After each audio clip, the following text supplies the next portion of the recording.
ग्वालियर किले की ऊंची ऊंची दीवारों पर सुनहरी किरणें पड़ रही थीं। दूर से ढोल नगाड़ों की आवाज आ रही थी। आज राजा मानसिंह अपने सैनिकों की परेड देखने निकले थे।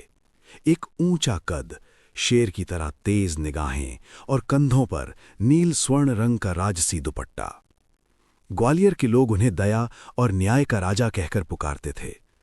राजा दरबार में बैठे ही थे कि एक बूढ़ा किसान कांपते हाथों से आगे आया। किसान: महाराज, पास के जंगल में काला शेर वापस लौट आया है।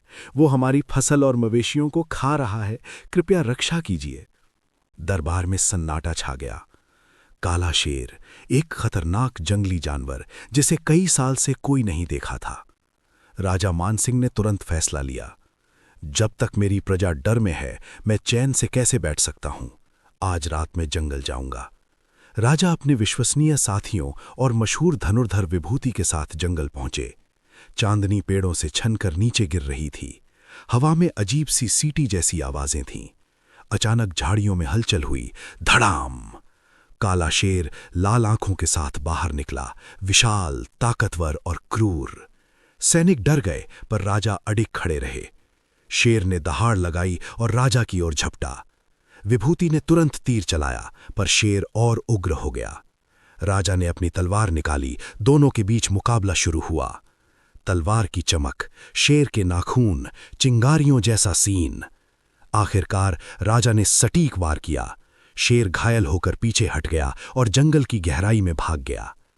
राजा ने उसे मारा नहीं, बल्कि जंगल के दूसरे हिस्से में भेज दिया ताकि वो फिर गांवों में ना आ सके। अगली सुबह गांव के लोग राजा का स्वागत फूलों और गीतों से करने लगे।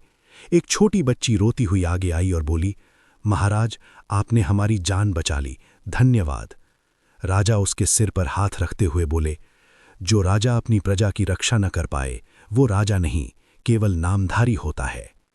राजा मानसिंह ने जंगल की सीमा पर गश्त बढ़वाई, किसानों को अनाज और पशुओं की सुरक्षा के लिए सहायता दी।